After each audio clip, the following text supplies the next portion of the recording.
4th down and 10 from his own 35. He takes the snap, drops the throw, pressure coming. Myles Garrett's got him. And then Jadeveon Clowney finishes him off back at the 21. Garrett had him. Somehow Fields got out of that. And when he turned and spun, he went right into the waiting arms of Clowney. The 9th sack of the day for the Browns defense. Case Keenum marches up underneath center. And he takes a knee. And that's going to do it, Doug. The Browns are going to be winners today. All right, it's all over from First Energy Stadium. Get ready for your Victory Monday. The final score today, the Browns 26 and the Bears 6. Here are your hosts, Beau Bishop and Nathan Zegura. You guys are up. Chesty Gibby comes all the way into a Victory Monday with a little Sweet Home Chicago. Nothing sweet from the Chicago side of that performance on Sunday. Very, very sweet from our side of it. You just got the feeling that that performance was coming from our defense. It was continuing to get healthier and healthier. You saw it making step and stride, and it all came to fruition on a Sunday at First Energy that was picture perfect and frankly magical from the perspective of Myles Garrett breaking the franchise's record for sacks in a game. Justin Field was overwhelmed. The Bears were overmatched, and it was as dominant a defensive performance. It wasn't just the guys up front, though, guys. And I recall the very first play. We were lucky enough to be at the game, and I saw a 28, I saw a 22, I saw a 33, I saw a 43. And I said to myself, Joe Woods can finally play what he wants to play defensively. And he did. He outfoxed Matt Nagy at every turn. He had the answer for everything. When they tried to put Justin Fields on the run, there was a blitzing linebacker there named Jeremiah Owusu-Koramoah waiting. Ronnie Harrison was there waiting once. There was nothing that the Chicago Bears could do offensively against that defense. It was an unbelievably sublime performance out of your defense, and one that I think is you will see more and more of. You're not going to see a rookie quarterback every week. You're not going to see a team that is so significantly outcoached every week, but that type of playmaking ability is what Andrew Berry was thinking when he put this team together, when he put this defense together. What did he want? He wanted versatility. He wanted guys who could play a lot of different positions. He wanted to be able to move Jadeveon Clowney inside. What did you see yesterday? You saw Clowney next to Garrett. You saw Tack McKinley getting a sack. You saw Jeremiah Owusu-Koramoah, who I was checking this morning, and I'm pretty sure this checked out, the highest graded defensive player in the National Football League yesterday by his play. You saw Grant Delpit covering Allen Robinson in the slot. Folks, this is what this team has been building for. Joe Woods was finally able to play the way that he wanted to play. With all of that being said, you are at 2-1. There's a three-way tie atop the AFC North. Coach Stefanski said every single week the most important thing is that game, and it'll be on to Minnesota. But for now, a time to relish this performance on a Sunday at First Energy that was nothing short of magical. We broadcast today from the Westwood Country Club for the Cleveland Browns Foundation 21st Annual Golf Tournament, presented by Key Bank and in association with University Hospitals and Direct Travel. Joe Thomas will join us in the second hour of this program. I'm going to be very candid with you guys, let you behind the curtain a little bit. I can't wait for this. So I mean, I'm clear over on, I live on the east side. Yes. Right? You've been a little busy. I do, I have other things that I do in the morning, Gibby. I am required to be places until noon, right? Yeah. That's the deal, right? Yeah. So, all right, I put it in the thing, and I said, all right, this 47 minutes door to door. So, all right, let's get in it. Let's get it going. Let's get over here. We got a job to do. We're going to start a show, Gibby, right? I've got press conferences Monday. at noon. I've got to roll in. Stefanski, Everyone's got to so work. We get ready to go right. at 1:15. All got to work. It's a Victory Monday. Miles sets a record with the greatest performance. Chanting Myles Garrett. It was just awesome. Perfect section for them, and it was great. It was a perfect game to go to from their standpoint. It was so cool to see be involved. And yet here we are. We want to put it into perspective. And it's now 1:07. And the franchise is nowhere to be found. The franchise is nowhere to be found. You and I are on an island where we're supposed to be. I don't know. You see him? I haven't seen him. No, I know you're radio out. show. I know you had some obligations between 9 a.m. and 1 p.m. You had some obligations between 9 a.m. and 1 p.m. We do a show. Joe Thomas is out. He said. I saw him. He goes, I will be there at 2 o'clock. Of course he'll be there. I'll be ready. Of course he'll be there. I told my playing group. That's I right. will be there at 2 o'clock. 12:55. Nothing. Nothing. 12:58. 2 minutes. Let's go. Nothing. In a parent voice. Nothing. Nothing. 101. Unbelievable. The Open is playing. Again. Get here now. Nothing. Nothing. Nothing. I mean, Yeah. Franchise. what if I get a Boy. flat tire? What if Uncle Bo gets a flat tire? I've Stuck got on the turnpike, making it work. I somehow have to. And somehow to make you're it doing work. all the jobs. That's what would have happened. You hate to see it. I literally the line that we are broadcasting off of literally comes out of the roof of the club of the pro shop. The people here are amazing. Dave Snow, who's one of the chief engineers. Yeah. All the pro and everybody here. It is a first class facility on the west side of town. They have been more than helpful and more than gracious. And yet, here we are, the two of us. Yeah, no franchise. Hate to see it. I don't care what excuse he might drop when he comes. No, here's what I hope out of him. This is what I hope. I hope he honestly just says, I just really wanted to finish. Like, don't give me a line.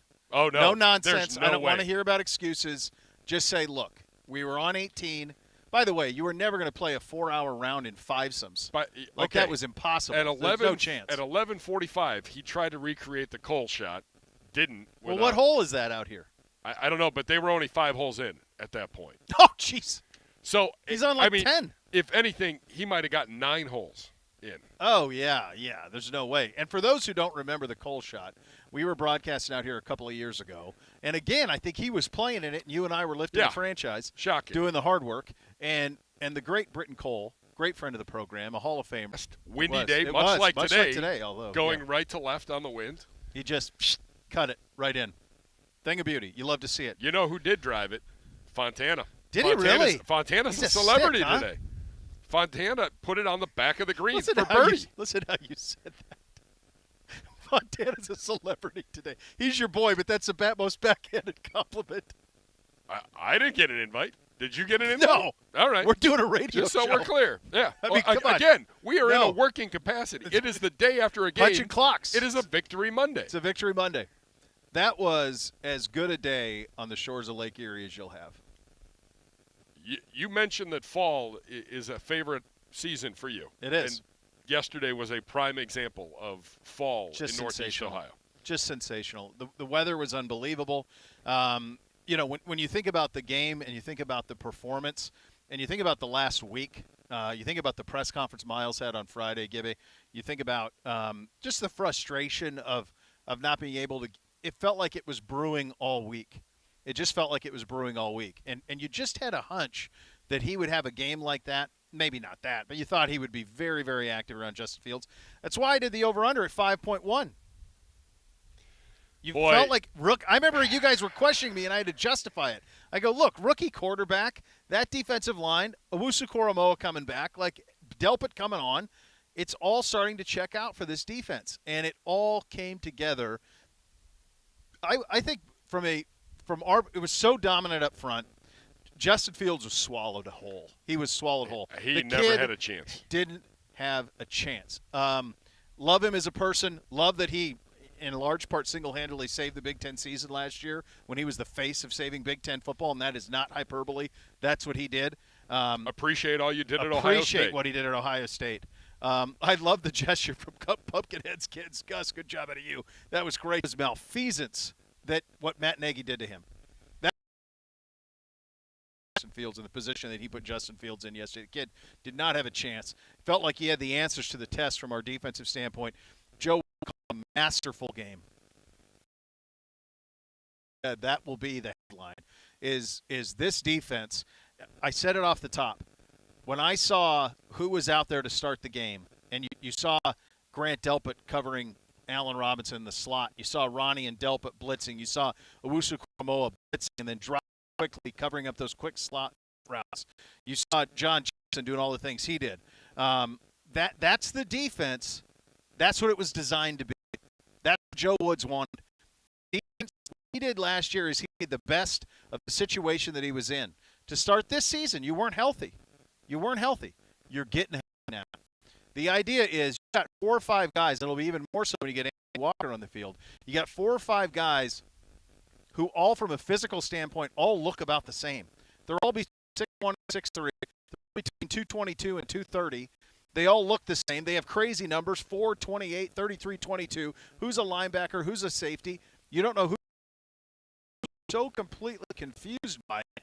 Nagy's so confused by it, and that's the idea. So you couple that just snap of confusion, you couple that with now a defensive front that just relentlessly attacked quarterback. Great play on the corners, and now you have what you had yesterday. Just a thing to behold. I honestly felt bad for Fields. I did. I just felt like he was being swallowed. I think, remember, we did not play many starters defensively in the preseason. Right, if at correct. all. We had a lot of guys that were nicked up. Yep. And really, we kept saying, put them away, get ready. No. Finish. We're going to Just finish. Go ahead. Yeah. Go finish. Go finish. Go finish. Everybody else is here. Everybody else is here to start a show. Support the Cleveland Browns give me Foundation. I told you what I there was would gonna be like- nothing but excuses. What sorry that I you're want not. is one explanation Sorry that you're- for this. There's one thing I said on there. I said there's one thing I want you to say, and then I'll embrace you and love you like the brother that you are. Respond. Where have you been? Well, we are 6 under through 10. We're competing for a championship, and we were on the last hole, our par 5. They need me on the par 5 because I hit bombs, and so that's where I was, and now I'm here. That's what I wanted. That's That's where I'm exactly what here. I wanted. Yeah. I said what I wanted out of you was don't give me some nonsense about doing things for the greater good or any of that. I led with what that. I want. I Yeah, did. but that was a lie. What I wanted was I really wanted to finish the hole. That's what yeah, I wanted out of you. Yeah, And you gave me I'll that, be so I'll honest pass. with you. I'll give you a pass. I'll We're give you a pass. competing. We I'll are, give you a pass. according to the word around the course, we had a chance to Hey, win Coach, this thing. it's a Victory Monday. We're competing right now, trying to deliver something for our fans. Exactly. That's right. That's what we're here doing. Did he tell What a you performance. Did he tell you I called it? I don't He think told- you made it. I was said on the, you did I was, not make I it. was on the just on the fringe. Oh, Fontana was on the green. Really? Oh, Yeah, he Oh was. boy. birdie. Really? We Yeah. we birdied it too. No big deal. Yeah. Like This I is said, normally in May. It is, and so it's different this year. You know, we had fun. There's a drone that dropped golf balls, right, Sure. right on that green just over yonder. Over yonder there. And actually, Sam Pines SP. won the drone golf ball drop, and he won a PlayStation 5. Okay. And because How did he is- win it? What did he have to do? So you bought balls. They numbered the balls. Okay. They dropped them out of this drone. Hundreds of balls. Closest to the hole. They thought one was going to go in, but closest to the hole ended up being Sam. And Sam immediately gave it back and said, "Auction this off later." It's a good job out of him. What a gentleman. And a scholar. That's right. It's a good job out of him. It's great to see you. Listen, to see you it too, also buddy. turned out I was very far from the course, and these carts, I was not. This isn't like, There's La no- Flama Blanca. We were not exactly blazing a trail over here, as you saw me come rummaging down hills and up hills and foraging One and of whatnot. the big mistakes that's happened in golf at country clubs is the governors that are on these carts. There is no reason, if you're at a place like this fine place or other places like this, that golf cart isn't going at least a 20-mile-an-hour clip. There's no reason. You do not need to go 6 miles an hour in a golf cart. Those are governors worth recalling. Get them out of here. Pull them out. By the way, 20 miles an hour is pure joy. So I'd gotten young Art in a scooter for her birthday, and while Beatbox and Manto were in town soaking in the Browns' victory over the Bears yesterday, in all of their free time, they Sure. were frolicking on this scooter around my neighborhood, having the times of their lives. Sure. A golf cart it would be just as fun. Of course. Yeah. No, It would it be is. fun. So we anyway, were in the middle of I'm sorry for discuss- being late. No, you're safe. All I wanted was the real truth. The real and truth. I'm glad that you gave it to me. We're because it was competing. a test of our friendship. If you gave me a nonsense line or the real truth, and you gave me the real truth, and so I embrace you as the brother you Well, are. this is how I feel. We're competing, right, out here. We're not out here to not Yeah. win. And I joined a new brotherhood today. 4 gentlemen brought me into their wolf pack. They said where there was 4, now there's 5. Listen, let's. And that's so- enough. Now Too much, Now too you're much. drifting. Now you're drifting, franchise. I don't wanna You're leave drifting them into high and something dry. else. Listen, this is Yep. this is the blood here. Well, yeah, this is of the course. family. Of This course. is the family. I tell you what, I was hitting bombs out there. I'm sure you were. Miles Garrett had some bombs yesterday. We were discussing. I led the show with this. First play of the game. 22, 28, 33, 43, all on the field at the Big same nickel. time. First time we'd shown big nickel all year. Yeah, first play of the game. Yep. And you go, and I said this. I said it to Beamsy was sitting next to me, and I said, "Buddy, Joe Woods is going to play the defense he wants to play. He can finally do it. He's got enough guys who are healthy, who know what they were doing. We had hinted about this with Jeremiah Owusu-Koramoah. You could feel it coming on Miles, but so many of the things that we had discussed leading into this game came to fruition, and Justin Fields didn't have a chance. No, he did not have a chance, and I'll tell you, I was, walking when you go kind of up to the booth where Gibbe is, and then come back down to the field. You go go right by the visiting tunnel. Yeah. And as I walked, the Bears were making their way out to the field. Pre-game? Pre-game. Okay. This is very close to pre-game. This Within is a like couple minutes, they're we're ready coming to out. go. Okay. They're coming out and they're getting ready to go. And I watched Jason Peters walk out. Yeah. Unbelievable veteran, battle-tested, a guy who was a perennial Great Pro career. Bowler. Yep. Great career. And I watched him walk from their locker room towards the field. Yeah. And it looked, to my amateur eye, just that like his body had shown the battle scars of a decade plus in the National Football League, playing left tackle at a high level, braces everywhere. Yeah. And it looked, to me, walking was laborious for him. Yeah. And was not natural in the body, and honestly, it looked like it hurt. And I said to myself, how is this guy going to handle Myles Garrett? And the answer was he was not. He was not. And they left him one-on-one a ton in that game, which was crazy, stupefying. Yeah. Yeah. Looking beautiful. And correct me if I'm wrong, I was far away, but the Stefanski quarterback, a white lid. Yep. And then the kids were all there.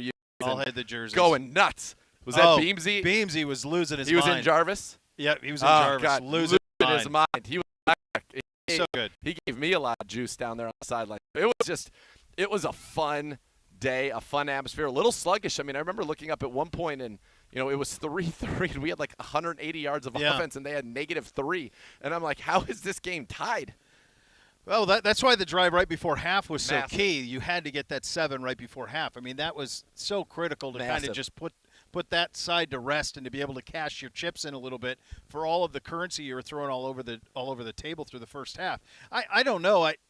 It was the first time that especially in the first half, you did have to wonder if Six with the shoulder, like if he just didn't seem as tight as he was early in the season with his throws. Yeah. They were drifting on him a little bit. You could see even he was he's a gamer. The dude's a gamer. By the way, the spin was insane. Donovan Peoples-Jones, a couple of those catches that he made. Odell comes back. That's great. Of course, Nick Chubb, but I don't know if I read this right. Maybe Coach said it in the press conference. A lot was going on as I got home last night, but I saw somebody say this, and I wanted to run it by you because I think it's the best way that I've heard to describe Kareem Hunt. He runs as if it's the last time he's going to carry the ball every time he gets it. I love that. I think that is on point. That is what it feels like watching him run. His runs end with his body in the most bizarre Flailing. positions in the air. They're Yes. always in the air. It's not crazy. like he's in the air. I told him as he came out after halftime, I go, I just want you to I love watching you play the game. It's unbelievable. It is the passion, Yes. the determination, and the talent to go with it. They're stunning, and you're right. He plays so hard. I'm glad you mentioned Donovan Peoples-Jones. That drive that you just called so critical doesn't happen without Donovan Peoples-Jones. That's a one-on-one individual effort, incredible play to rotate to the back shoulder and get his feet in. Yep. His 2 catches were both massive. He's caught every ball that's been thrown to him this year. There just have not been many thrown to him. He's 4 for 4 at this point. It took a lot of little things. I mean, you got McLaughlin with the 57-yard. Didn't even get to that. Glad you brought it up. Yeah, that was a Tiger Woods stinger, a little stinger cut, a little buttercut fade on that little stinger shot. It was, I will say, our crowd is so awesome, and it really feels like you'd love offensive football, but it felt like that crowd was just digging the defense, and you got a sense of this is what. Remember, you don't want to be in 3rd and long against this team, and for the first 2 weeks it wasn't really true, but this week, the way the crowd was going, the way our pass rush was going, that's when you think in your mind it was just domination. It was it had it was like a snowball. It was snowballing, growing bigger as it descended. Yeah. And the Myles Garrett chant, that was that's one awesome. of the very cool moments that I will remember at First Energy Stadium. And it's awesome. I love that everybody's getting into the stands. When I go do my little pregame thing, that's 15 minutes to kick. So it's not that close to kick. To be in there. There's and no so question. loud, so enthusiastic. It's awesome. And so there much is fun. Let's go, Phil Danger, everybody. Fantastic. There was a momentum that you could feel that just kept building. Yes. With that defense, and it was just such a. You got to protect the skin. Smart. That's why he's in charge of the finances. That's Thinking right. ahead. Protection. It's a great team. A great team, yeah. Having a good team. Yeah. Yeah, it was. You felt like Justin Fields did have a chance in hell, honestly. You want to use snowballs chance in hell. He was on. I mean, it just felt like he was every time that they were in any sort of adverse situation, it was going against him. And honestly, the only thing that gave them anything is the crazy defensive pass interference penalty on Johnson. Now, Johnson pushed off, no question, but that is a Hail Mary. Like, that is nothing more than a prayer into then a pass interference. You have got to have some common sense of time and place. Yes. And there was none there. Like, he just threw it up, man. It was 3rd and forever. He just threw the thing up. If you're the official, by calling pass interference, you're corner punt. That's what it is. Inside the 10-yard line. And that's what Fields was thinking when he threw it. Yes. Right. It's a punt or it's Here's the you other get bailed thing. out. Allen Robinson, on whom the pass interference was called, had 0% chance to catch the ball. Maybe the guy behind him did. Maybe.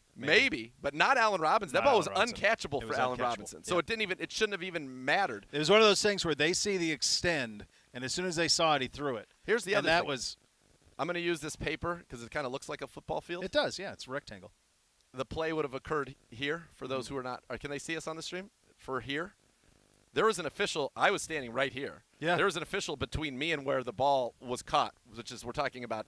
Maybe he's 5 yards. Sure. Not even from the actual play. The official threw the flag was back here. Right. It was the guy all the way back near the goalpost at the end zone. Yeah. There's a guy right here who I don't think agreed with the call, frankly, based on the discussions that they were having, and yet he was resolute. Wow. Yeah. I think that's one that the Browns may get something from the league saying, you know what, maybe we blew that one. Yeah. We'll play Kevin Stefanski next. His presser, he was asked about it today, and I'll tell you what. He has a good answer. No, Mr. No Fluster, and he doesn't let you know that he was livid. On that one? Livid. He made it known that it was absurd in his opinion and that he wanted to speak with everybody who was responsible for allowing that to transpire. Yeah. He should have. As he should have. You were right. It was bad call. That was a bad one. All right, those are your OBM hot topics. Ohio Business Machine, preferred copier provider, your Cleveland Browns. They have all the X's and O's to your office. Call 216-485-2000. Visit ohiobusinessmachines.com. We can tell you no injury updates. We won't have those until Wednesday.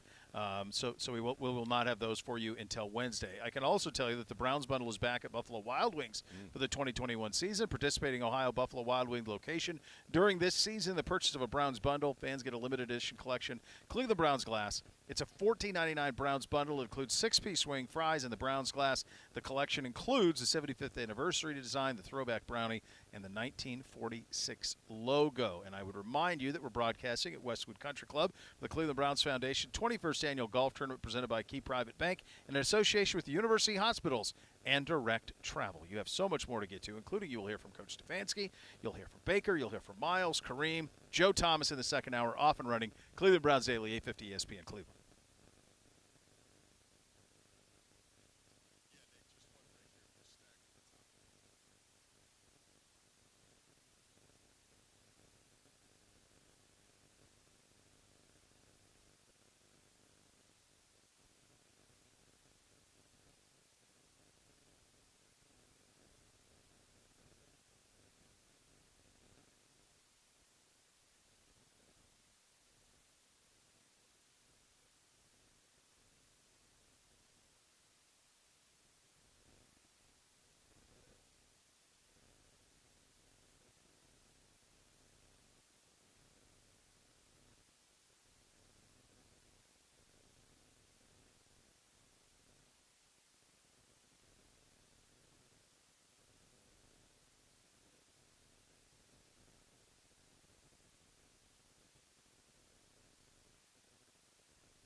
Beau Bishop here for Raising Cane's. Raising Cane's presents the other rules of football. Rule 1, serving cooked-to-order chicken finger meals always earns you extra points, and there is no penalty for excessive cane sauce dipping. Raising Cane's is tackling all of your chicken finger game day needs when it comes to winning game day. Cane's Rules, One Love, and a proud sponsor of Ohio State Athletics. Go Bucks. Holy cow, the Hawks. Would you look at this man? Jeez, every once in a while somebody just Jeez. takes the breath away. Jeez. Look at this shirt he's wearing. Look at this hat. The hat, a camo with the stripe.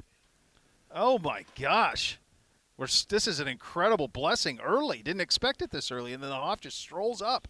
And the reason that the Hoff is here, other than the fact that he loves us and loves the program, of course, is that we are at the Westford Country Club for the Cleveland Browns Foundation's 21st annual golf tournament, of course, presented by Key Bank in association with University Hospitals and Direct Travel. The Joe Thomas Hour of this program will begin in about 30 minutes or so, although we'd love to have him earlier if he's interested. But before we do that, we should hear from Coach Stefanski. Here he is this morning, with his press conference. Let's have a listen.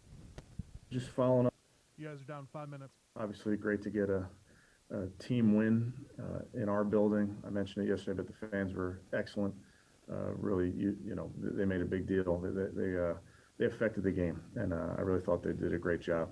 But all in all, solid team effort. Our defense, as you know, was dominant. Felt that way after the game. Definitely felt that way watching the tape.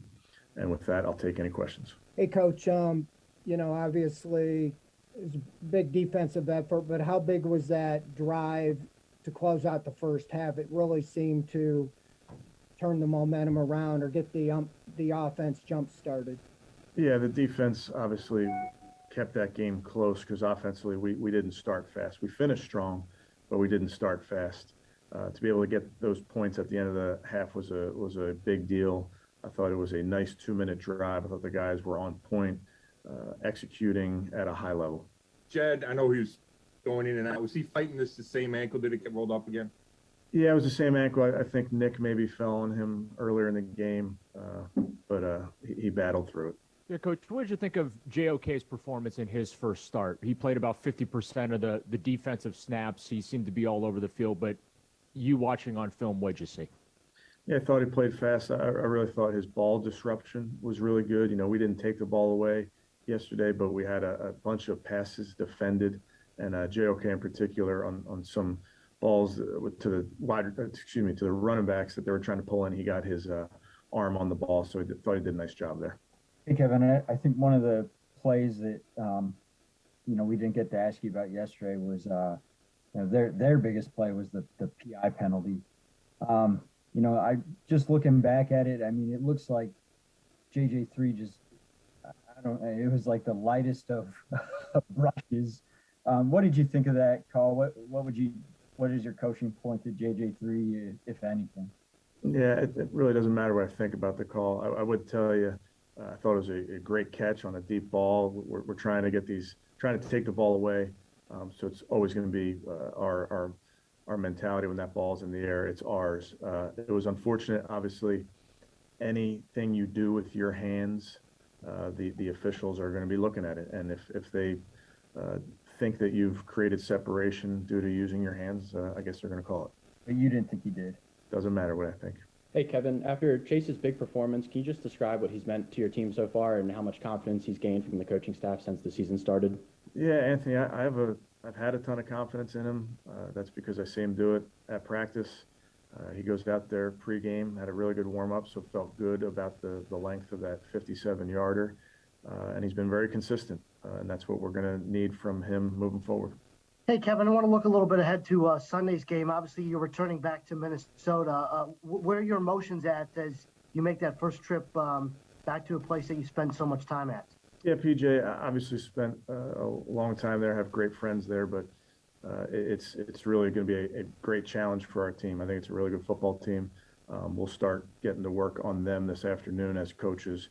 But you think about some of our players when they go back home or whatever, you got to have a talk with them. You don't have to have a talk with me. I understand what's at stake. It's a really big game versus a really good team. So we got our work cut out for us. Hey, Kevin, I asked you after the game about those 2 4th downs early. When you went back and watched it, what stood out to you? We got to have a clean operation. We didn't do a great job with the snap count on the one, and then The other one is completely on me. That was an awful play call, poor play design by me, bad call. I wish I had that one back. And those are the type of things that I need to do a better job. And I told the guys I need to do a better job there. I mean, the decisions to go for it as opposed to kicking the field goal, is that just kind of follow your aggressive mindset that you've had? Yeah, there's just certain moments where we will feel good about going for it. Certain moments we'll throw our field goal unit out there, but it's really a case-by-case basis based on the information available to us at the time. I know you mentioned how good the defense was, but statistically, 1 net yard and 47 or passing and then 47 total net yards. Is that as dominant a performance as you've been a part of? Without checking, I'd say yes. But yeah, I mean, you guys saw it. I mean, back in 30 from the jump. I know they gave up some points maybe on the first drive, but they kept us in the ball game. It was a tight ball game into the fourth quarter, and our defense kept us in it. And they did a great job. And in terms of the performance, can you repeat that every single week? I hope so. But the guys, I think the big takeaway for me is they practiced like that last week. And you can take the practice field to the game field is really my reflection on it. You're up.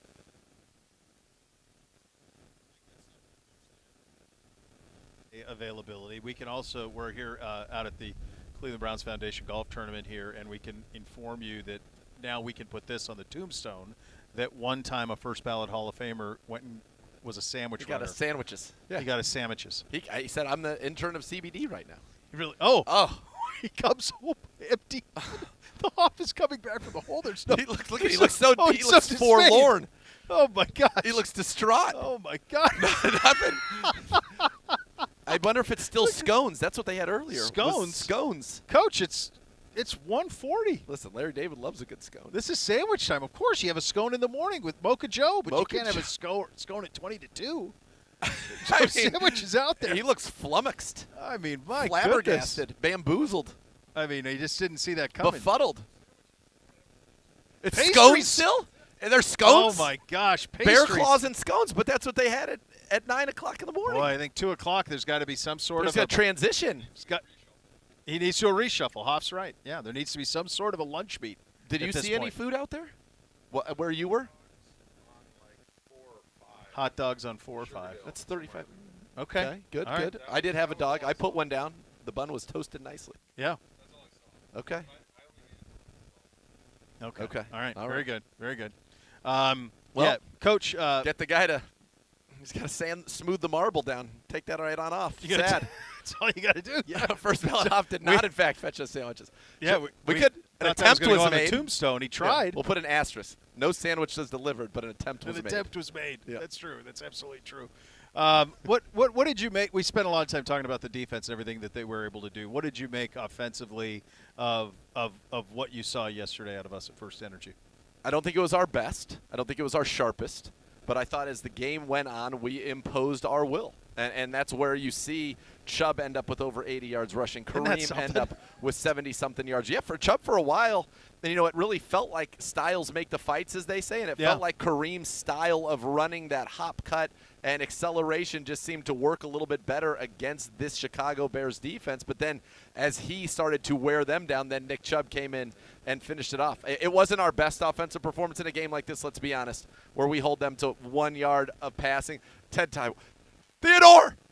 When you hold them to 1 yard net passing, and they had, a couple first downs, a handful of first downs in the Just game? to be clear, you didn't stutter or stammer 1 yard net passing. Yeah, that's right. 6 total first downs, 2 of which came via penalty. You expect in a game like that we're going to score 40. We didn't really get it going offensively until we started to wear them down. Now, this is a very good defense, and their front – their front was good. I mean, I feel like this has to be one of the top combined sack games in NFL history. I don't know that you'll see a better game this season where with those – unless there's – because we don't play the Rams. They've already played the Rams. Donald's a one-man wrecking crew, but I think our overall defensive line is right there with the Rams. I mean, I don't know that you're going to see a better defensive line matchup than the one you saw yesterday. Well, because the Bears are that good. I mean, they are. That's a real deal. We had 9, right? And they had 5. Is that right? Yeah, they had. I mean, that's 14 combined sacks in the game. Yeah, that is incredible. Lucky you had the over. I think that's the only thing that I had right. It was in fact. It's not a good week for the over-unders. For either one of us. No, there will not be a whole lot of chestiness out of anybody. That's fine. Especially this gentleman. There will be very little chestiness out of him. Yeah, one. Going in. Oh, gun man. Show. Little couple of tickets to the gun Look show at right that. there, buddy. Dr. Cup. How great to see Odell Beckham Jr. back out there. Yeah, and he felt like he said he didn't have his legs. He looked excellent to me. He was emotional the back post-game. shoulder. I think you could tell. I mean, like it meant a lot to him. It did mean a lot to him. I thought it was so cool. A couple of things. I thought this was the first time that I've been to a game in a long time, and first time with the boys. But I thought it was so cool. The ovation he got was awesome, and you could tell, like in the end, it's the love of the sport. Like Odell Beckham Jr. is as big a star as there is in professional sports in terms of popularity, notoriety, fame, all of it. And when that place went nuts for him, he was 7 years old again, man. Yeah. You could see it. He ran all the way to the other end. He didn't all stop. the way to the other end. I also love, by the way, that Baker, I'm sure that Baker is not introduced last, that it's the two backs, and that we introduce them both.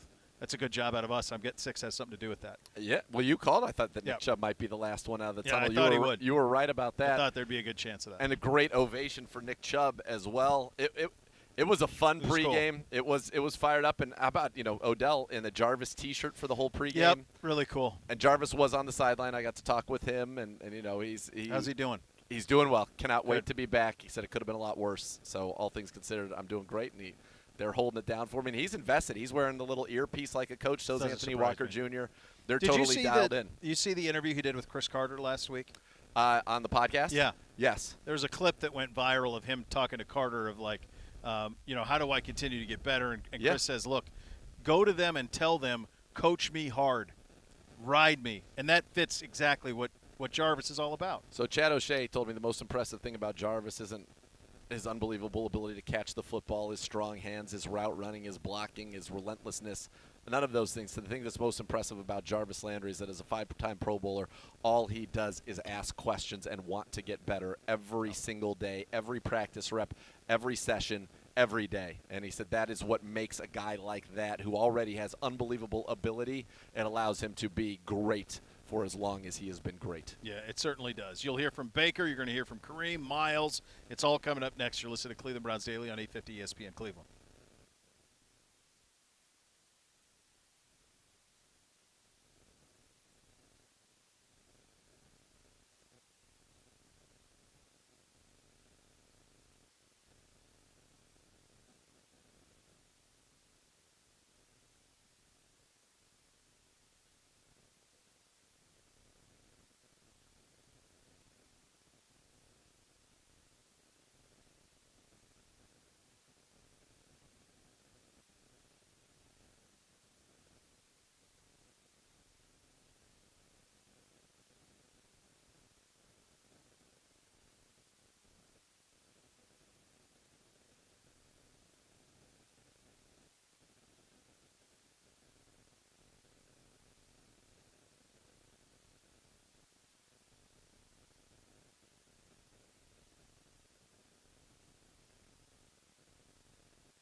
EOX Vantage has that local presence, but the global footprint, trusted by some of the world's biggest brands.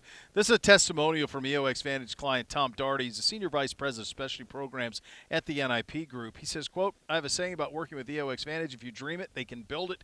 We generate lots of ideas for them to carry out. They've implemented everything we've come up with. We brainstorm ways to innovate, improve our company. We use EOX Vantage for their infrastructure, cooling, and programming capabilities, technological expertise, and experience working with those global brands. We're absolutely thrilled with our partnership. And folks, you can be too. You can learn more about EOX Vantage by visiting www.eoxvantage.com. Call 216-298-1616. Again, that's 216-298-1616. All right, let's hear from 6. Baker Mayfield on the win yesterday against Chicago. He's a monster, man. I mean, I don't know, 4.5 sacks, I think, right? That's unreal. And you know, he's out there eating. You know, watch the throwing with him. And then Justin Fields slips a sack late with Miles, and then he turns the corner, and hello, Jadeveon Clowney. So, I mean, those guys are playing well with each other. I mean, how's that guys? Yeah, exactly. That, of course, Miles' performance was what stole the show yesterday down at First Energy. Here is Miles on how he found out he broke the sack record. He actually found out in the post-game press conference. Have a listen. I broke the record? Yeah. What, most in the game? Feels good, but knowing that we can be even better. You know, it's tough. That's the worst part about it. Had a great game, but you always remember the ones you missed, the ones you were close on. Well, and this was something, I said this off the top of the show, you could feel it coming with Miles. His comments, you know, post-game last week, his comments on Friday, he addressed those comments from Friday, yesterday, post-game. Let's have a listen to that. I mean, I need to be there myself. You know, there's no excuse that I'm getting chipped. I gotta go out there and make plays. Gotta find a way to be effective and produce as well. But I mean, they stepped up to the challenge. You know, knew that, you know, who was coming in here was a great defense and a budding young quarterback who was, you know, he was hungry. And we stepped to the plate and we knocked it out the park. It reminded me of, like, when J.J. Watt would have games like this, or you go back even further, Reggie White would have games like – it was an all-time performance of just physical domination. And it wasn't – sure, he had 4.5 sacks, but he was around Justin Fields the entire game. I mean, the kid stood no chance. No, he certainly did not. And Miles was around him all game, and Clowney was around him all game, and McKinley was around him all game, and Malik Jackson and Malik McDowell. Jeremiah Owusu-Koramoah. Like, it was just Harrison. It was just it was nonstop. Yeah, it really was. Also nonstop is the effort of Kareem Hunt. He was asked what he saw in that touchdown run. I mean, it was a couple defenders in the way, but I kind of just wanted it. You know what I mean? I knew another touchdown or so would put them away. So, you know, whatever it takes to, you know, make it happen. There was a release in the stadium around that, too, because it was just kind of like, let's separate. Enough. Let's put this thing away. Let's separate. Like, we didn't need any fluky thing to happen on their end, and they get a crazy score. Like, let's just put this thing away. And then for him to be the one to do it.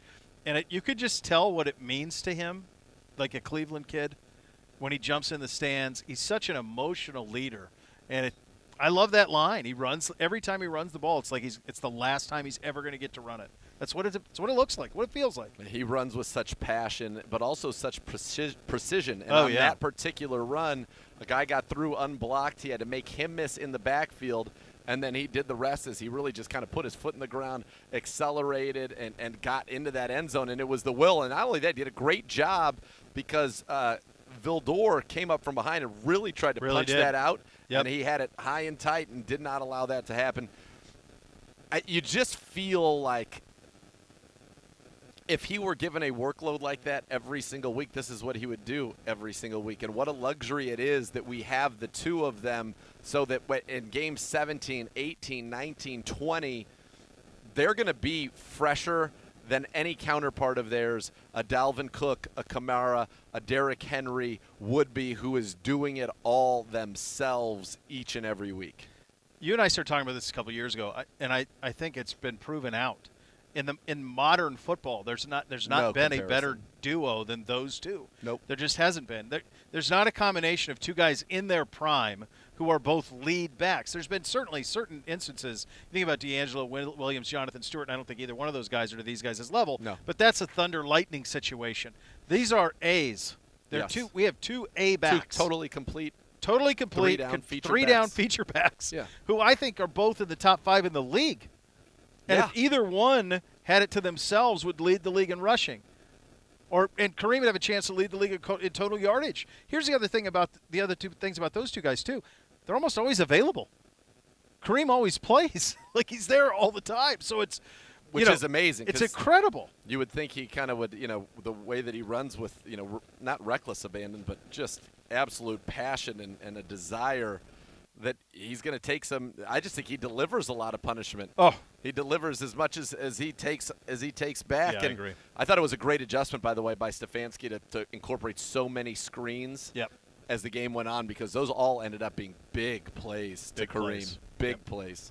Yeah. That was quite a bit over, by the way. Total yardage. Quite a bit. And they'd allowed, 89 total running backs in 2 games? What was funny? Quite a bit over. What was funny about that is Kareem almost had it by himself. There was one point in the game where Kareem Hunt – and it actually ends the game – where Kareem Hunt had more rushing yards than the Bears and more receiving yards than the Bears, and he actually ended that way. He finished with 81 rushing to their 46 total, and he finished with 74 receiving to their 68 receiving. That's not net passing. That is pure gross receiving yards. So he out-received and outgained their team by himself. Jeez. And we are broadcasting live at the Westwood Country Club for the Cleveland Browns Foundation 21st Annual Golf Tournament, presented by Key Bank in association with University Hospitals and Direct Travel. What odds could you have gotten in Las Vegas on Kareem Hunt having 3 times Kareem Hunt's total yards being 3 times or greater than that of the Bears in this football game? Like, could they have made odds big enough that anybody would have ever taken that wager? No, it was unbelievable. It was really. It happened. That's yeah. I know. Scone. I saw him do scone. Went Maybe right back to the scone. Would you have rather had a sandwich? That's right. Yeah, that's right. My guess. 2:00 at sandwich time. All right. Speaking of, time. It's winning time because the Hoff is up next. The Joe Thomas Hour of the program coming up next. You're listening to Cleveland Browns Daily on 850 ESPN Cleveland.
All right, welcome back into Cleveland Browns Daily. If your Social Security benefits have been denied, call the Disability Lawyers at 1-800-ELK-OHIO. Elk & Elk, a proud partner of your Cleveland Browns, and we are broadcasting live today at the Westwood Country Club for the Cleveland Browns Foundation 21st Annual Golf Tournament, presented by Key Bank and in association with University Hospitals and Direct Travel. And with that, we welcome in the Hoff, who is in attendance this weekend for a defensive line performance for the ages. Hoff. It was awesome. I was talking with somebody out on the course today and sharing the moment when the whole crowd was cheering Myles Garrett. Gave me chills. Reminded me of when I was a kid watching Green Bay Packers and watching games on TV where you could actually hear them chanting Reggie. You know, you could hear it through the announcer's microphone because it's just an electric moment that is, in my mind, iconic to my childhood, my youth, and I think that's what we got to witness yesterday with Myles. How special is that? It was awesome. C not up, no Z. That's fine. We lost C. You missed 15 minutes of every hour. That's the deal. How it's going to go. We'll do it that way. No, you up? Hello. There's the kid. There's the all kid. right. No idea what happened. That's all right. He's safe. That's all right. He's safe. But it was great about Surrounded that chant. by big bees. It started off in a small pocket. Right. And then it was like, hey. It picked up. They're on to something. Yeah. And then it spread. And then at one point it was kind of disjointed because, you know, they're so spread out around the stadium that it was somebody was Milesing while somebody else was Garretting. And then it unisoned, and it was it was beautiful. It was awesome. And he gave him a little. It was awesome. Yeah, I saw him after the game briefly and gave him a hug and congratulations. Talk about beaming from ear to ear. Yeah. You know, because coming into this game, he wasn't getting a lot of sacks, and there was some conversation about why that was. Good friend Dave Zastidal, you know, former punter, still in the area doing radio, and he asked me this past week. He's like, "What have you seen from Myles?" You know, because he doesn't have the numbers yet. And I said, "Look, he's winning.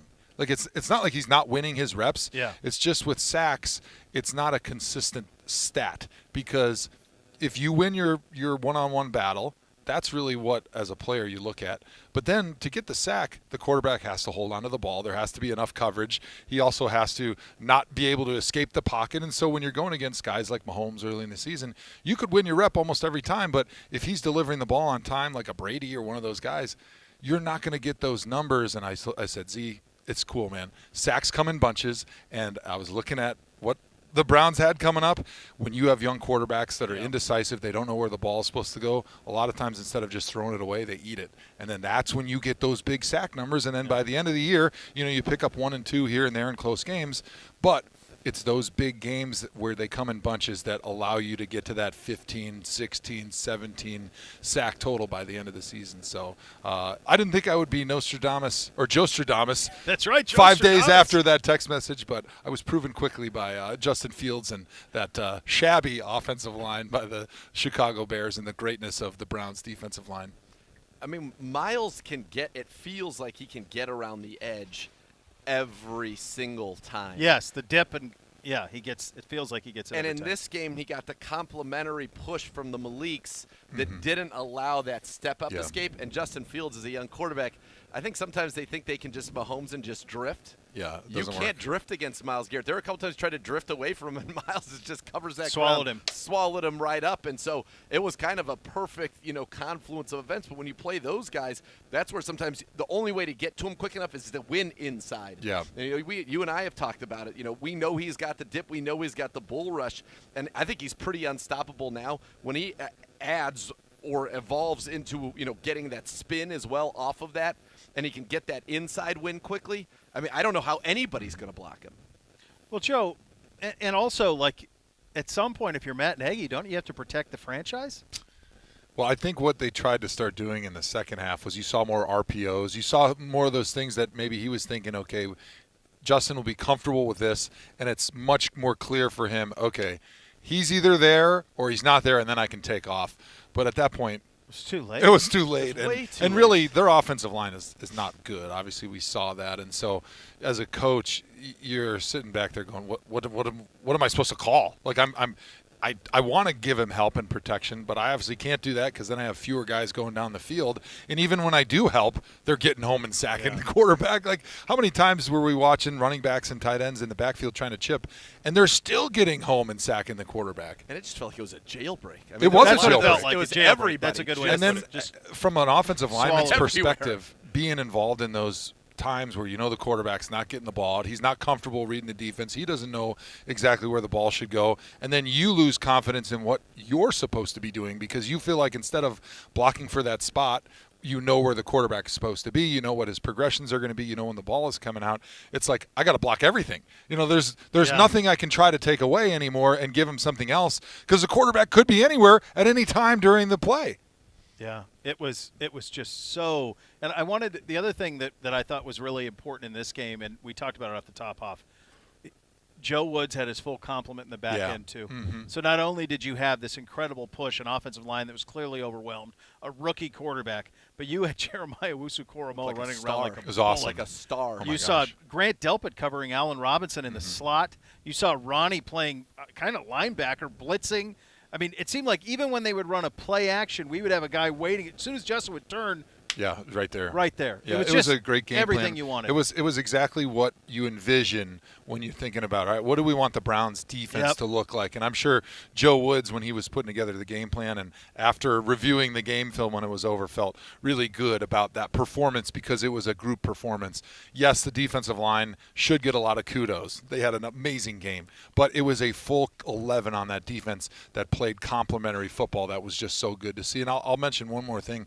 One thing that I got excited with is we saw Miles a lot in this game lining up over the guard and running a lot of those games that we had seen early on, but they were much better with getting that penetration, especially initially. You saw Miles and Jadeveon setting each other up, and that's what got me the most excited when Jadeveon got signed here was, hey, seeing those two guys and the games and the things that Joe Woods can dial up on 3rd and long in those situations because as an offensive lineman, I know how hard it is when you line up two great players next to each other. When we'd play the Texans and it was J.J. Watt and Jadeveon Clowney, and then it was Whitney Merciless and J.J. Watt. Like, you put those two guys next to each other, and they cause so many problems, and they force offenses to be predictable from a protection standpoint because you know where the help is going to be, and so you know where the one-on-ones are going to be. Yeah. And so for now, you attack McKinley, you know you're going to get a one-on-one against the tackle. You can take that risk and make that rush up the field because you know where the problem is already going to be inside, everything getting clogged up with the games between Jadeveon Clowney and Myles Garrett. So it adds a layer of predictability to an offense that makes it easier on you on a defense. Yeah, and you can run some of those blitzes and the delayed blitzes to the opposite side. Yeah. So once all the help slides over, then there are just lanes for guys to explode right through and get the quarterback. So you had to go back to David Carr, not Derek, David Carr, with the Texans the last time a quarterback played a full game and was sacked more than he had completions. Wow. And so you worry for a guy like Justin that's why I didn't Fields want him there. that this is going to that's be. why I want him in Denver. I want him in San Francisco. I did not want him there. You worry about the long-term impact of a game like this. I mean, you got Nick Foles on TV. The TV cameras caught him saying to Dalton, this offense just isn't working. And so you worry about what the locker room is thinking. He wasn't wrong. He was not wrong. He was telling the truth. But that was just – it was – for you, I know how much you like Justin Fields coming out, and still, obviously, your belief in him has not wavered. But to see a kid put in a situation like he's that, no chance. He had no chance. And it was – It would be like if I took Bootsy and I put him in a Ferrari and I said, go hit the turnpike. Hit the paddle shifters. Not bloody likely. It's not going to work, man. No, give him a chance to succeed. Yeah. Give him some autopilot, a couple of clicks, and then it'll keep take him care in of it. his little motorized Tesla. That's right. What should they do with Fields, though? Because obviously, he's the future of your franchise. He's a guy that you want to give some experience. You don't want to ruin him physically or mentally, but do you just put him on the shelf then until they clean house and get rid of Nagy and they start over? They have Nick Foles. Right, but I mean, play him. Just play him. Like just play him. You and maybe for all the criticism of Nagy, and a lot of it's justified clearly based on what he did on Sunday. But for crying out loud, like maybe he does know the situation, and maybe the right play is to not play this kid.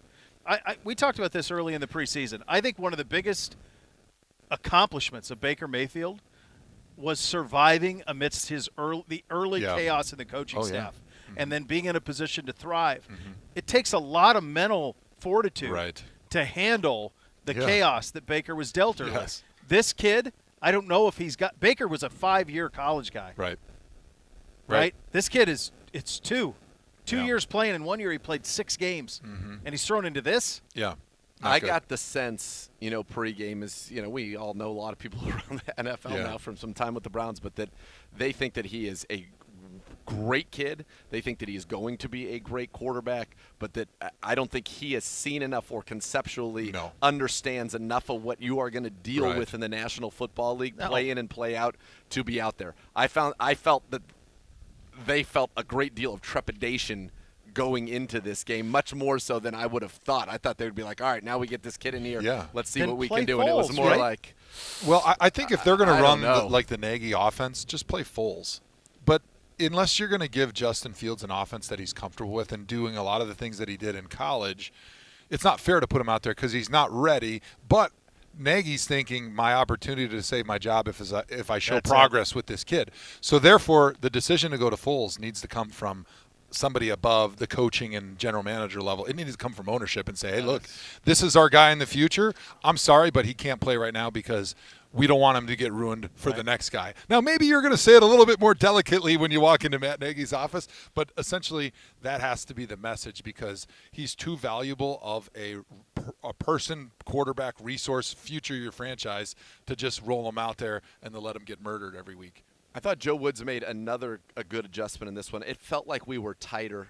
It felt like we knew that we were going to play tight. We're going to get home. The ball, if it were to come out, was going to have to come out quick to have a chance. Yeah. And we didn't give that easy 8-yard underneath stuff. They got a couple of it on the third down, maybe a 10-yard completion here or there. But for the most part, he had to throw it in tight windows. And our corners are good enough. I don't think you worry when Newsome and even Greedy went out there. Greedy was right there with Allen Robinson. You don't worry about these guys just getting toasted vertically. So when you can do that and tighten up, and now you have JOK flying over. You mentioned Ronnie was in that middle of the field. Now you have a guy who's a safety by training in the middle of the field. We were breaking. How many PBUs did we have? Where either Owusu Koromoa knocked it out or Ronnie knocked it out over somebody's head or Newsome was right there. And I hope he's okay with that calf, obviously. By the way, on his way to the locker room, rookie, classy move. Gloves right as he's going in the tunnel to a couple kids, and they were going nuts. And this is a guy who's a little bit banged up, could be unhappy about that. Look at that. Well, I found your food. Well, I don't looks think like that's yours. Your food food. there. Looks like your food. That's nice. Yeah, good job. But I thought that we just, from a defensive standpoint, it was just you saw what we could be. Yeah. No, I think it was really good, and being on the other side of it, playing with rookie quarterbacks in those situations a lot, you realize that you're trying not to put him in hard situations where he has to go down the field a lot. So their game plan is a lot of easy completions, a lot of short stuff. But Joe Woods is smart enough to know that's their game plan too. And so I thought it was a sharp move by him. Hey, let's play tight. Let's play at the line of scrimmage. Let's take away a lot of those throwing lanes up tight. And if they think they can beat our great corners one-on-one down the field consistently, have at it. They need to prove it before we start backing up. And they weren't able to do it at all, so he kept it on and he kept the pressure on, and it worked out perfectly. It's also the first time Joe Woods probably had the horses to do that. Right, exactly. Everybody healthy. Exactly. Everybody in. The first time that he's been able to do what he wants to do. One last point on Fields. Miles shoestrings him for one of the sacks. Yeah. That's probably the first time in his life that a the defensive speed end is so caught different. him from behind. Miles was actually got pushed inside. Yeah. Fields made him miss right away. Gets outside. Miles is enough to come get him. I assure you that there's not a defensive end that Justin Fields has played in his life that when he got outside of that tackle box could shoestring him, and he got shoestrung. We were talking a little bit about Urban Meyer transitioning from the college to the pro game and all the things you don't know.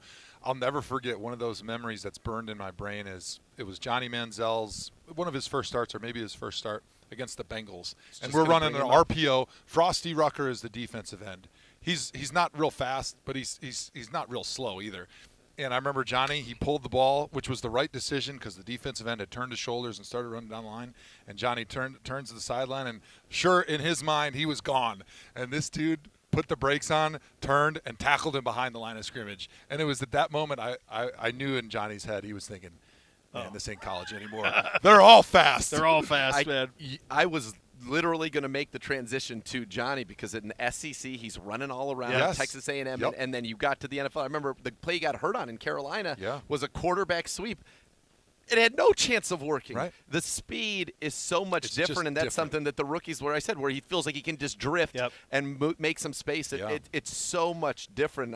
Johnny was the one because when you watch a lot of his highlights, people forget what his running numbers were. He was almost a 1,000-yard rusher at Texas A&M. Yes, When he won the Heisman. and then once he got he couldn't run at all. No, because you're not faster than the D-line anymore. No, you're not. At all. D-lines aren't running 4.8 and 4.9 anymore. They're running 4.5 and 4.6. Yeah. Yes. And which is faster than your 4.7. And sometimes it's they're so used to that quick twitch explosion that when they do put their foot in the ground, they explode on that first step. They cover a lot of ground. By the way, Friday, Gibbe, let's get Joe Woods on the show because we need to continue our tradition that we've started of a chesty person, and you and I are out of the ring. I don't know how the scores did, but I feel like chesty scores are fine. I think scores are safe. I think we did pretty well on those. Yeah. Well, but nobody seems to celebrate that, even though we're funding all of their children. College, crying out loud with the scores. But chesty Joe Woods would have. He should have a nice introduction on Friday. Little victory victory see him in lap. a bucket hat, some sunglasses. Get your questions apple whiskey in. bomb. Get your questions in for Joe. Tweet him to Gibbe at Browns_daily. We got some game balls to pass out. Get some one thoughts as well. It is a Victory Monday edition of the program. You listen to Cleveland Browns Daily on 850 ESPN Cleveland.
Perfect time to upgrade to new modern design. Basic measurements. A kitchen designer is going to walk you through the rest and the design. If you have 0% financing available for you as well. So if you're thinking about remodeling your kitchen, go to northeastfactorydirect.com and schedule your appointment. One word, Victory Monday as well. Let's start with game ball offense, and we'll start with the Hawks. Transition, getting him back into the offense, because that was, of course, the big concern last year, right? First half of the season, and he was out there. There was a lot of conversation. Additive, and there's no more And just a reminder on that 2-footed toe tap, just what he's capable of. Yeah, exactly. And you got to see those talents. Saying I didn't feel great out there. I didn't have my legs. I was. He missed last year, and he watched this offense function at such a high level in terms of big plays that I need to run these routes, and I need to do everything the way that I'm being coached to do it. Angle of my break, how I'm supposed to do it, the timing of it all. You're all back to being 8 years old in the back. His feet weren't. It was like a racehorse at the Kentucky Derby. The feet weren't even clipping the grass. He was running on air, man. Yeah. And then he just ran all the way down. All the way down. Just make it to midfield without stopping. And he is accelerating like he's running with one another playing this game. And that's really special because that's not how all NFL coaches are. Some get fun because that's when you're going to get the most out of these guys. When they're serious and businesslike, but it's also fun. I think what Kevin did and what Joe Woods did is they had to win these guys over because there were a lot of guys who were here from the previous regime. They won them over with concept. Yeah. with you watch us what we're going to put you in a position to do. Yeah. It wasn't rah-rah. It wasn't follow me. It was if you do what we're showing, you will thrive. And then pros love smart, man. Yeah. That's what you love is smart. Give me a chance to succeed. Right. Oh, this guy's smart. Look what we're doing here. Yeah. And Odell's now a part of that, which is pretty scary for this offense going forward. Game ball. All right, since I know where you're going to go, I'm going to go a little sideways here, and I'm going to take Donovan Peoples-Jones because I don't believe there was any bigger play than the 3rd and 5 at our 16, right around the 2-minute warning on that last drive of the first half, where we needed somebody to make a play and kind of give that spark to us to get it going. He makes that catch for 18 yards on the sideline on a very difficult catch, by the way. Pirouette. Unbelievable. It was. It backwards spin, you spun backwards and caught it here. That's so and hard tapped to the track toes. the ball and tap the toes at the same time, showing incredible body control, eye control. That was a really impressive catch, and it happened kind of on the opposite side of the field from where we were sitting. But even my father-in-law, who I was sitting next to, goes, "Whew, that was a tough catch." I'm like, okay, Sherlock. Both of his were that way, though. Both of his catches were very tough on the sideline. The first one, too. Yeah. But I thought that I'll give it to him because I thought that was a huge play. And you know what I think is impressive about Donovan is that we come out of a training camp where all anybody is talking about is Donovan Peoples-Jones. Game 1, he only gets one ball thrown to him, even though he was open many times. It's a 3rd down where we needed on that last drive. He catches it with a guy on his back. Then he has the next game, catches only one. The ball gets knocked right out. Fumbles immediately. It was a bang-bang play. Great hit right on the ball. He still goes out there and blocks his butt off, and he actually was open a couple times. There was the one where Baker scrambled in. They blew the coverage, and Donovan was over there but didn't get it. He hasn't said anything. He hasn't complained. He's gone about his business. Chad O'Shea said he's an absolute joy every day out there. And in this one, 2 passes. You throw him the ball twice. He catches both of them for about, 39 yards, I think a 21 and an 18. And he's not saying, hey, I need more. I'm just happy to be a part of this and to do my job. And whenever you do decide to throw it to me, I'm going to catch it. And I thought that play was such a big one because if that falls incomplete, he doesn't make the catch, and it was a tough catch, we punt it back to them. At best, it's 3-3 going in the half, and you're saying, wait a second, this team has negative yards of offense, and we're tied at home with them. And then all of a sudden, that just sets up – here's something wonky that happens, and then you never know. And I thought getting that catch and then the finishing, obviously, Baker to Austin Hooper, which I haven't got to watch the tape back, but it looked at least from the sideline like they played cover 2, and I think our preparation for the Texans helped us right there. Just find that little seam ball right in the middle to the tight end. As soon as it snapped, we were in that end zone. As soon as it snapped, he's got him. Yep. Because it was, right? It was cover 2, the safeties cover went 2, out. they went, zit, and Hoop went. And it was awesome. You could see it Perfect right away throw. that he had. Perfect. It was absolutely flawless. Yeah, I go Kareem Hunt here. And yes. I think we talked about this in the first hour quite a bit.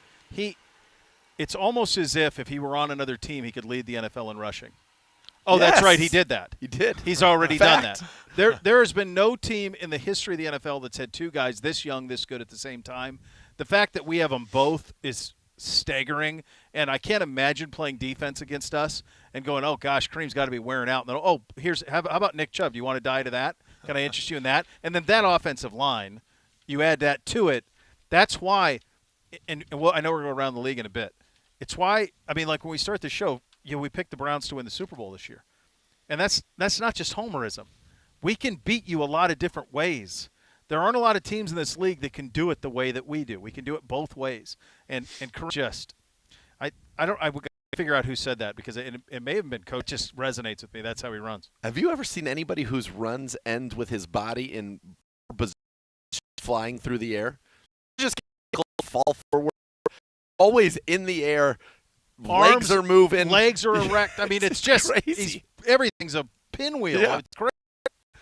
It's fun watching him in person too, because you get a much better perspective and appreciation for the violence that he runs, the way he finishes runs, the way he punishes tacklers, the way he runs every run as if it's his last opportunity to touch a football in his life. He reminds me a little bit of, I'd say, even he still is very years ago, 3-4 before his body had a little bit of a beating, Russ Westbrook, where he was just absolutely worth the price of admission because of how hard he played and how threw his body around without any regard for anything because he just needed to do whatever his body would allow him to do to win.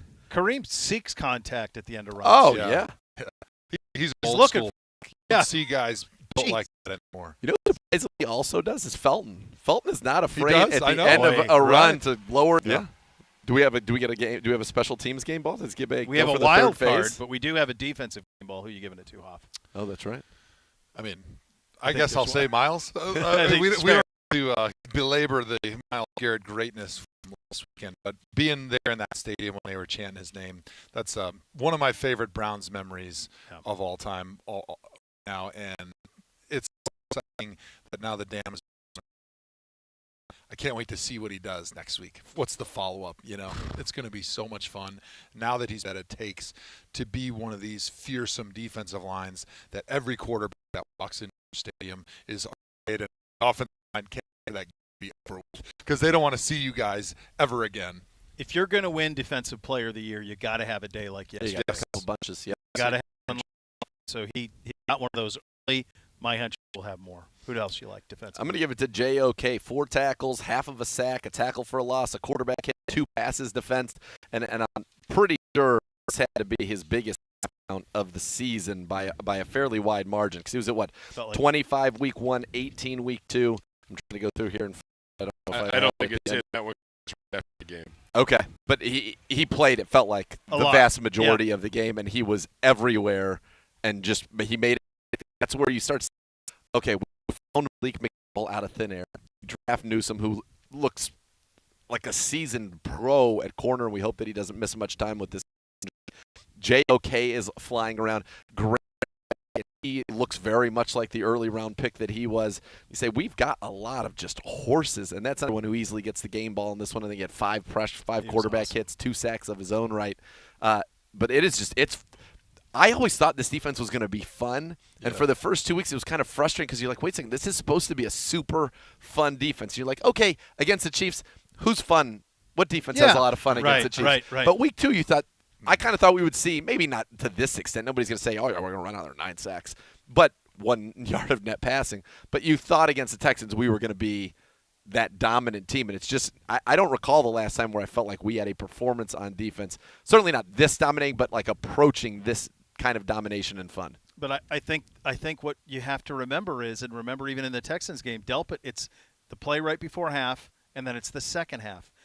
Jeremiah Owusu-Koramoah, bit of a rough start going against Travis Kelce. Everybody is, right? Sure.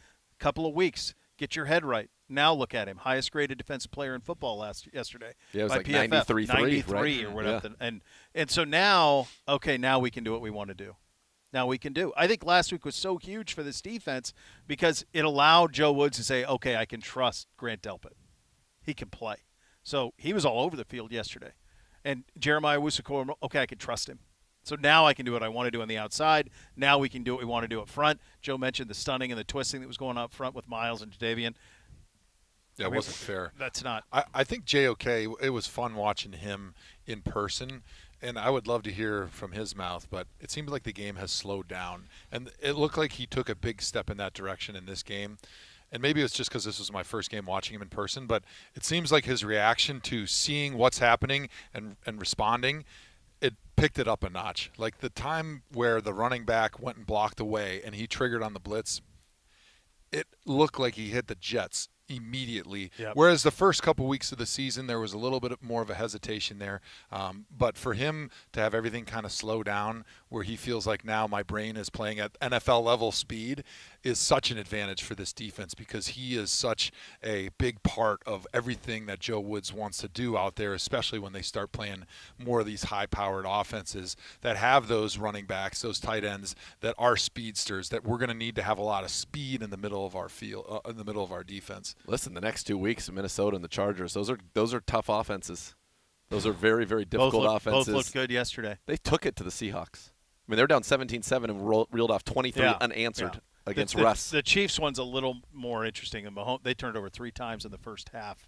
Kansas City did yesterday, and they were kind of chasing Mahomes. They are pick late, but I mean, there are perhaps a couple fluky things away from being in our game. I consider fluky 0-3.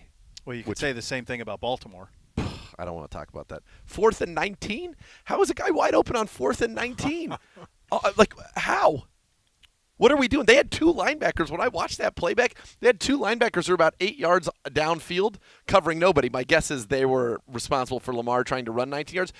Nope. Let him try. Let him try. Be back at the sticks, and then you come up and you all come tackle. Let him try. But to give that up and then Tucker, I mean, what a. I've never seen one hit the post. And he crow hopped that way. He crow hopped to start it because in warmups he couldn't get it from more than 64. And he's like, I need to do something extra. And he's never done that before. He crow hops to start his approach and boots it. The Happy Gilmore of field goal kicks. 1 millimeter short, it hits the crossbar and bounces back this way. I mean, it was. Yeah, it was something. Oh, boy. Wild card game ball, negative game ball to whoever brought Chomps into our section. So my 5-year-old Bootsy, the look on his face, negative game ball, the look on his face when Chomps entered the section, you would have thought that Mickey Mouse was in the section. He was so excited, that is just awesome. thrilled to see him. So Chomps is like 5 rows down from us. Bootsy, all right, so here's the excitement. All right, we see him. I've let him get out in the aisle. All right, you can see him. There's an excitement in the face. Oh, boy. Oh, yeah. It's Chops. We're really excited. This is the realization. Uh-oh. He's not coming to see me? Chops isn't coming this far up. Oh, no. And this is Chops went the other way. That was kind of the same face the Hoff made when he found out they only had pastry available. Yeah, similar. Bootsy and the Hoff Wait, have a no lot meat? in common. What is this? Yeah. What are we doing here? Chops is not coming up 3 more flights of stairs? He's not coming up here? Ideal in meats. Yeah, you hate to see it. All right, we'll go around the league coming up next. You'll listen to Cleveland Browns Daily on 850 ESPN Cleveland.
or how long you'll play is like a football team going into a game without a game plan.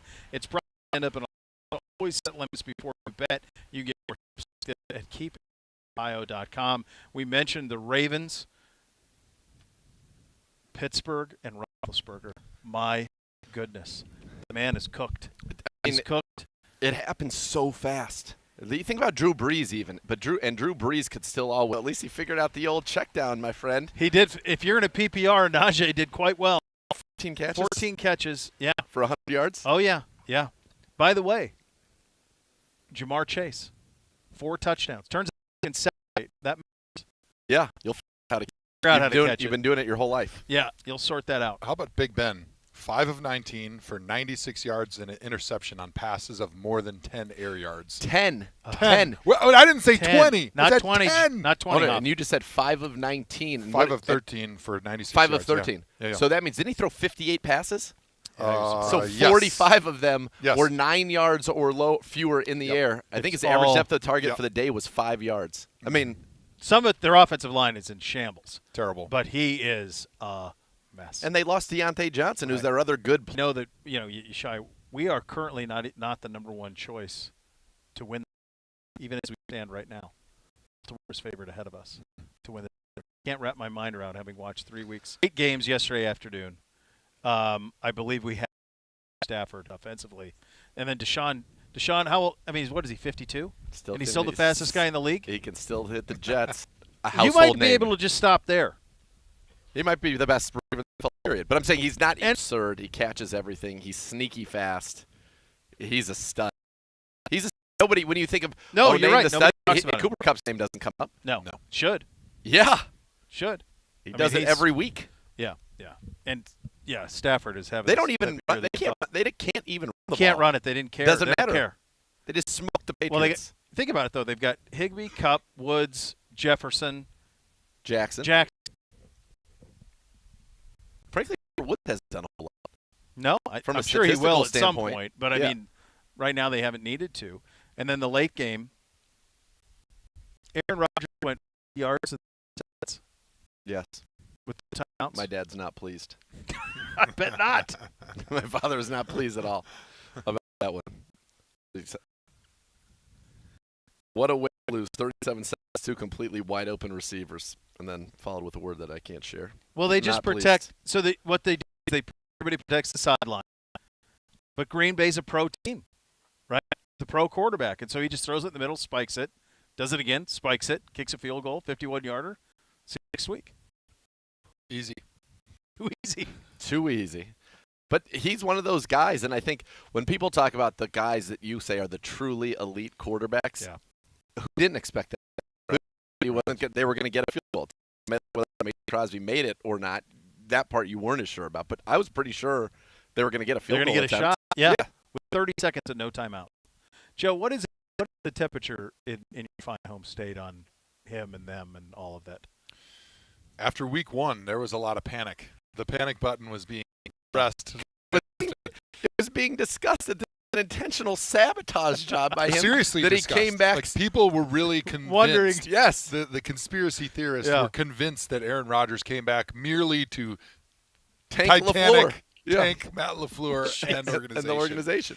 But it's just amazing what winning does. It's the ultimate deodorizer.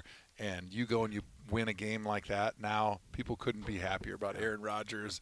But, I mean, everyone going into this season kind of said, this is the last dance. This is our last chance to win. And if they continue like the way they did last night, how do they get rid of Aaron Rodgers? How do they not bring him back? Find a way. Yeah, I mean, find a way to keep him. Whatever is necessary. Jordan Love could be one of those, a first-round draft pick who ends up a free agent without ever having played a snap in the NFL. Well, I mean, that people wondered that about Rodgers with Favre. Yeah, right. I mean, this is repeating. Yeah. In that sense. Well. By the way, the targeting, the non-targeting on Devontae Adams, if that's not what it is, I don't know what the rule is. That did not look good. I can't believe he kept playing. It wasn't a concussion. Right on the chin, though. He said it was his chest. Wow. He said he couldn't breathe, and that's what was concerning to him. Absolutely wild. All right, still so much more to essential come. to your survival. I like breathing, too. Yeah, it's a big deal, man. You're listening to Cleveland Browns Daily on 850 ESPN Cleveland.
your points. Rule 2, there's no penalty for excessive cane sauce dipping, raising your game day needs. When it comes to Canes rules, One Love and a proud sponsor of Ohio State Athletics. Did you coal it? I crushed it. It's over the left side of the green. It's probably past the green, though. I crushed it. Rode the wind, but a little left. You got an incredible right bounce, it looked like. It's going to – I saw it bounce. Hoff and I saw it bounce. It looked like it hit the path. Then maybe a table. It's far. It's far. It may have hit the table because that's right next to the green. The green kind of abuts the next tee box. It does. It certainly does. Yeah. Who do we got tonight? What do we got? It's at Philly. Yeah, I like, They continue to showcase the NFC East in primetime games. I'm a big fan of the home dogs. So I'll say fly, Eagles fly. Cowboys 30, Eagles 27. Amari Cooper. Nothing too crazy here. Nothing too crazy. Got a nice 20-point lead in fantasy just against Amari Cooper. Nothing crazy. I'll go boys 31, Eagles 21. Wow. Micah Parsons in his return to the state of Pennsylvania. I like it. Very, very exciting. I like that. Yeah. Hoff? I'll take Eagles 4, Cowboys blanked. Shut down that offense. 4-0. Let's go. What a job. Sign me up for that. Good job. What a job. Sign me up. Couple of safeties. We'll look forward to the Hoff on Thursday down in Cincinnati against. That's right. Oh, yes. An intriguing game to say the least. It's the inside the NBA of. It is, folks. Of football. It's our pregame to the coaches show that we watch every time. Great to see you, buddy. As always. Great. What a treat Great to be here, guys. The next Pure level joy. is coming up next. You're listening to Cleveland Browns Daily on 850. Yes.